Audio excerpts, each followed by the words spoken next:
In 2021, Elon Musk's net worth grew by roughly $121 billion. He didn't launch a new product that year. He didn't sign a bigger contract. He didn't even sell a single share of Tesla. His salary, officially, was $0. So where did $121 billion come from? That question sounds simple. The answer will completely change how you see money. And stick around, because later I'll show you exactly how a different billionaire used this same trick and lost nearly everything in a matter of weeks. Here's the part school never teaches you. Being rich and getting richer are two completely different skills. Most people assume billionaires are just really good at their jobs, so they get paid more, and that pay pile grows into a fortune. That's not what happens at the top. Musk's fortune grew because Tesla's stock price went up, and he already owned about 17% of the company. When a stock rises, everyone who owns a piece of it gets richer instantly, on paper, without doing a single hour of extra work. That's lesson one.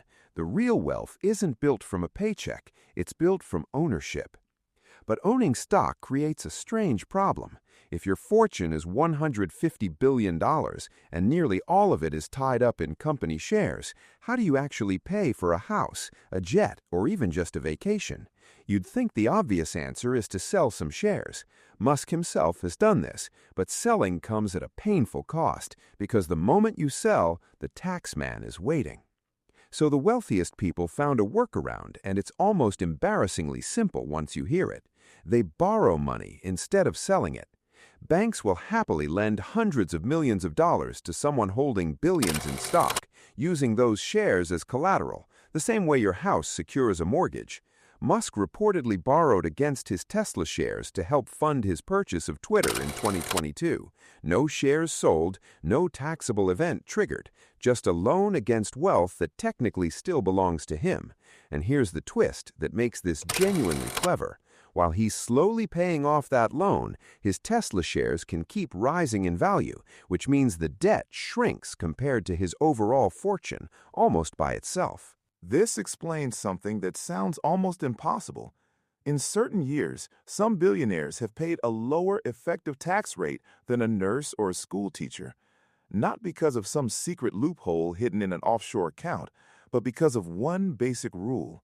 Income tax applies to income. A rise in your stock's value isn't officially income until you sell it. It's called an unrealized gain, and in the United States, it generally isn't taxed until you cash out. I have to be honest with you here, though. This rule isn't universal. Some countries treat this differently, and there's growing political pressure in the U.S. itself to tax unrealized gains for the ultra-wealthy. So this isn't a permanent cheat code. It's a current one. Now let's talk about a completely different playbook, because not every billionaire made their money in tech stocks. Take real estate mogul Donald Bren, who quietly built a real estate empire in California worth over $17 billion. Real estate investors use a rule most people have never even heard of called depreciation. The government allows property owners to claim on paper that their buildings are aging and losing value every single year, even while the actual market price of that property is climbing. It's calculated using a fixed schedule, typically over 27.5 years for residential property in the U.S. That paper loss can be used to reduce taxable income. But here's the detail almost every video skips. Rules around using that deduction against other income are actually restricted for a lot of investors, unless real estate is essentially their full-time occupation. It's powerful, but it's not the free-for-all shortcut people online make it sound like. Let's go back to that early cliffhanger, because this is where the story turns. Peter Thiel invested $500,000 into a small startup back in 2004. That startup was called Facebook. By the time Thiel sold most of his stake years later, that investment had turned into well over $1 billion. That's the dream version of investing. Get in early, wait, and let one bet change everything. This is the part venture capital sells you. But for every Thiel and Facebook story, there are hundreds of early investors who put money into companies that quietly disappeared, taking their millions down with them. Nobody makes a documentary about those. And this brings us to the promise I made earlier. In 2022, media mogul and crypto investor Sam Bankman-Fried was worth an estimated $26 billion, largely on paper, tied to his crypto exchange and its native token.